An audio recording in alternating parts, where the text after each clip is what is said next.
Hey everyone, welcome to our syllabus. I want to take a few minutes to go over with you what you can expect in the course and just some of the requirements and some of the information that is within the syllabus so you have a clear understanding about what my expectations are. So this is the best way to reach me. You can reach me by email or by Remind, which you can sign up for through Blackboard. I will not be in my office this summer, obviously, but I'm pretty easy to reach by, virtually by email or to text over Remind. I am going to have virtual office hours. There's a link on Blackboard for you to access those.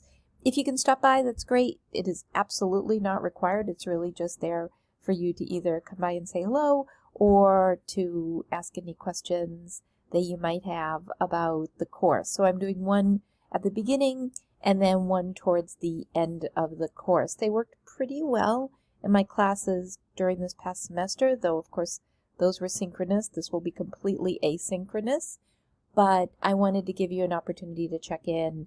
Sometimes it's easier to ask questions that way than writing out an email or a reminder or something.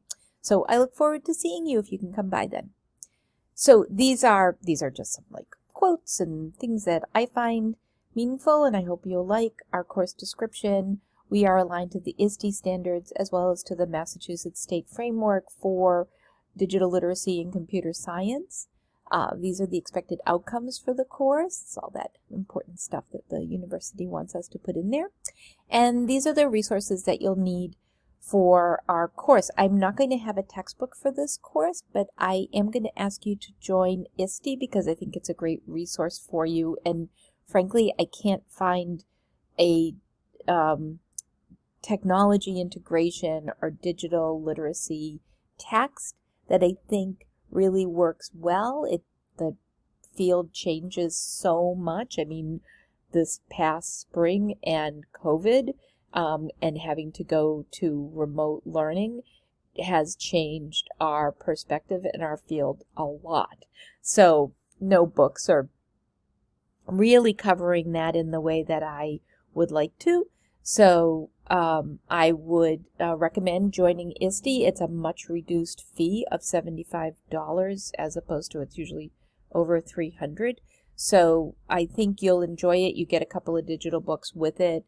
They have great information, webinars, resources. They have probably one of the best, or if it is the best technology conference.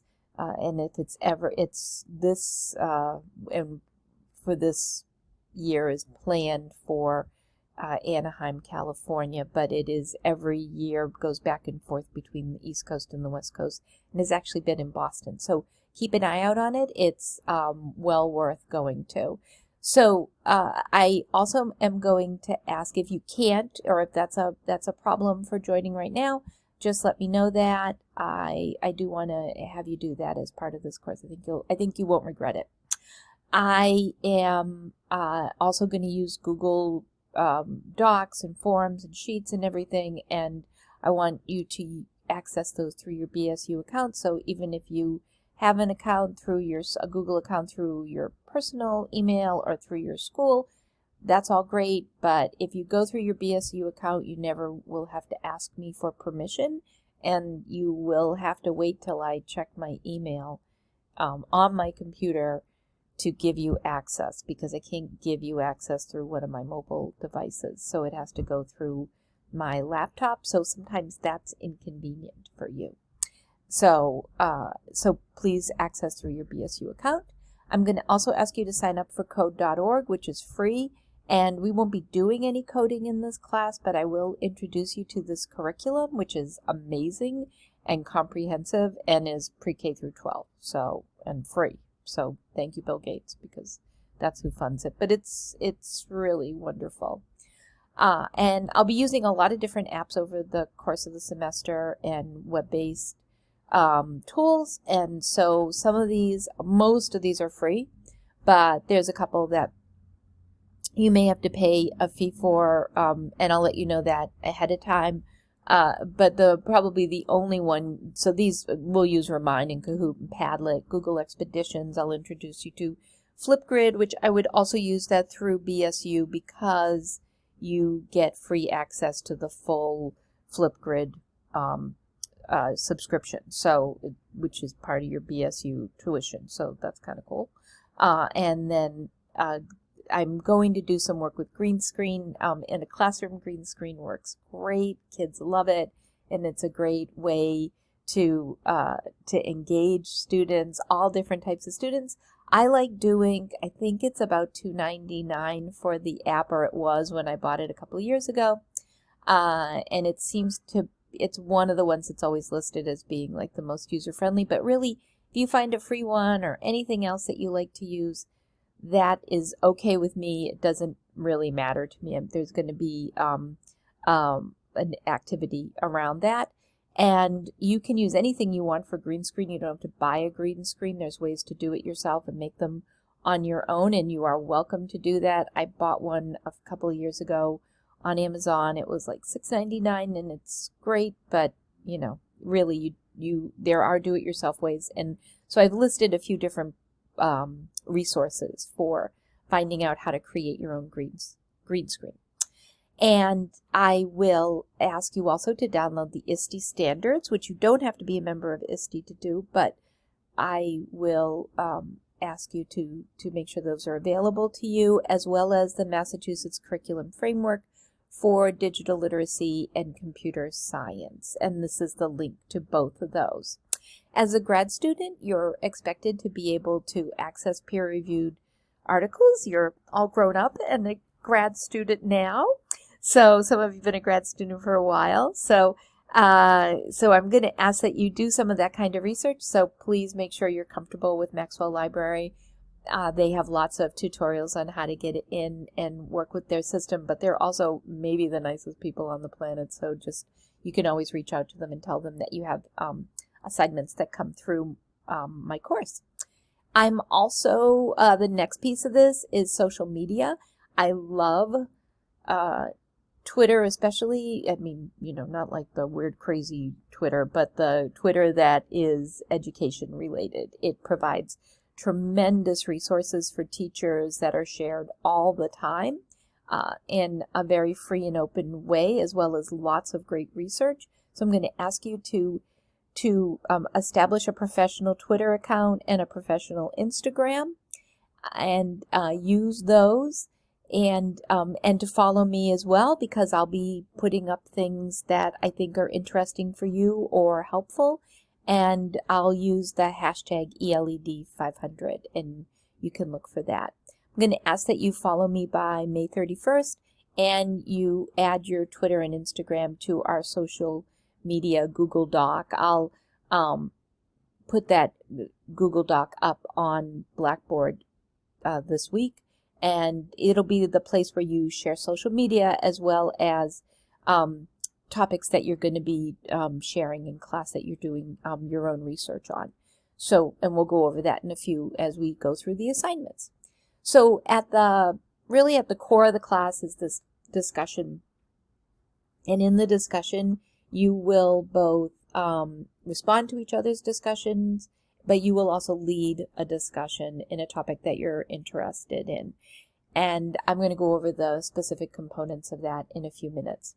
There's going to be reflections on readings and practice. So my feeling is that this is a practitioner course, and this is a course for you to think about how you can use what we're reading about or viewing in class on Blackboard in each week, how you can use it as a teacher. And so I will ask you as an assessment tool to respond either through one of these modes, either Flipgrid, Green Screen, Kahoot, or Padlet. And I'll be pretty explicit each week with what the expectation is.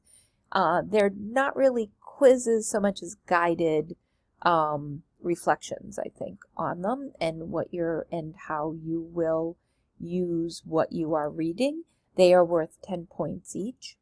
There is a website, which I'll go over in a few minutes, the different components of it, and I'll ask that you look at that, and we'll break that down.